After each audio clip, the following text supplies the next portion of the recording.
이게 보시면 얘가 네. 그죠 무슨 게 지금 이렇게 딱 얘한테 맞춰가지고 끊어져 있잖아요. 네. 그렇다고 얘가 끊기지는 않고 얘를 자연스럽게 타고 갔잖아요. 네. 이거를 제가 어떻게 작업을 했냐면 네. 먼저 사각형을 먼저 그려주세요. 네. 사각형을 그린 다음에 얘 비율에 맞는 사각형을 먼저 그렸어요. 네.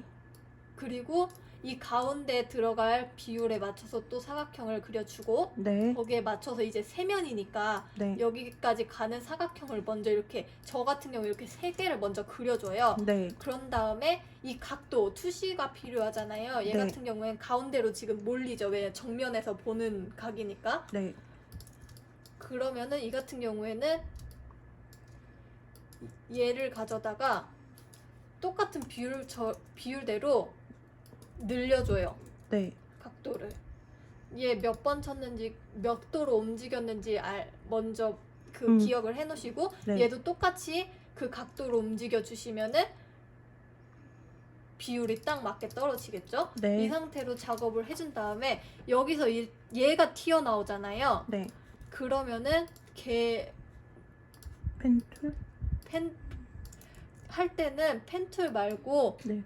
도형을 먼저 쓰세요. 네. 도형으로 패스파인더로 끊어주는 걸 먼저 작업을 들어가시는 게 더 좋아요. 그래야지 펜툴로 작업하는 거는 나중에 충분히 누구도 할 수 있는 거니까. 네. 근데 얘 같은 경우엔 도면이다 보니까 딱딱 떨어지는 게 필요해요. 근데 네. 펜툴은 어쩔 수 없이 안 떨어지는 경우에 그리는 것도 있지만 이렇게 딱딱 떨어지려면 도형으로 끊어서 써주는 게 더 편하거든요. 네. 그래서 해서 만들어주고 이런 경우에는 지금 얘는 원 라운드 떨어져야 되잖아요. 이렇게 라운드. 네.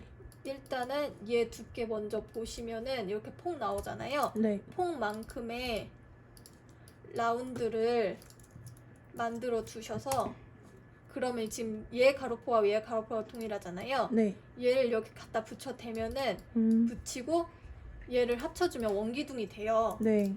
이런 식으로 만약에 얘가 좀 더 둥글었으면 좋겠다 하면은 얘를 좀 더 늘려서 가운데 교차 영역 가운데 딱 뜨잖아요. 네. 이러고 합쳐주면은 이런 식으로 원기둥을 다양한 각도로 만들 수 있거든요. 네.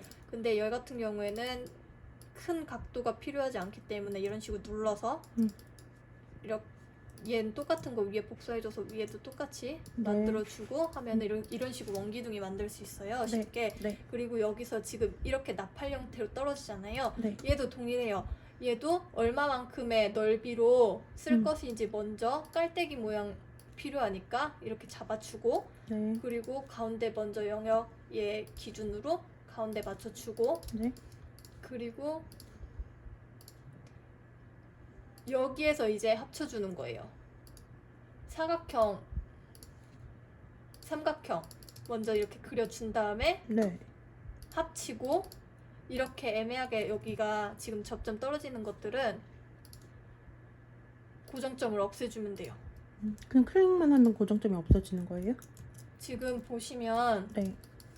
펜툴에 보면 고정점 추가 도구, 삭제 도구가 네네네네네. 있어요. 이거를 선택을 해주셔도 되고 네.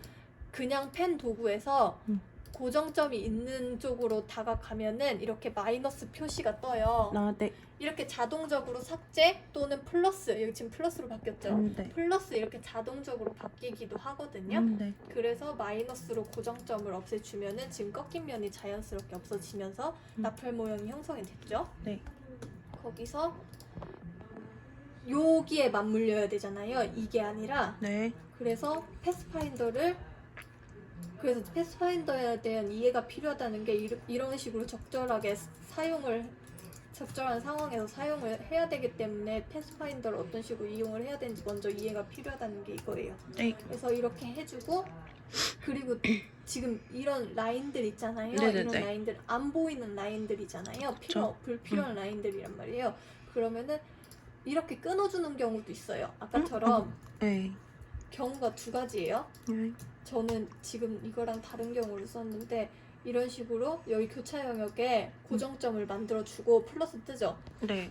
고정점을 만들어주고 이 고정점 사이 라인을 지우는 게 있어요. 네. 근데 다만 여기가 지금 이렇게 여기가 끊긴 라인이기 때문에 이렇게 애매하게 떨어지잖아요. 네네네. 이런 것들은 이렇게 선 안에 숨겨주면 되기도 해요. 네. 그렇게 되면은 장점은 얘랑 만약에 지금 얘랑 연결이 안 돼 있기 때문에 네. 얘와 얘의 두께를 다르게 줄 수 있다는 게 장점이에요. 얘를 두껍게 가면은 얘는 영향을 안 받으니까, 물론 지금 이거는 깨져서 뭘 해줘야 되긴 하겠지만 네. 이런 식으로 다르게 갈 수 있고, 저 같은 경우는 패스파인더로 땄기 때문에 네.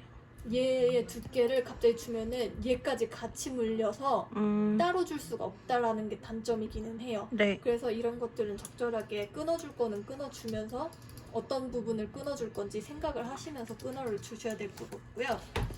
대표님이래. 저기 대리님, 예. 여기 끊어지는 부분 있잖아요. 네. 그런 거 어떻게 처리해야 되는 거예요?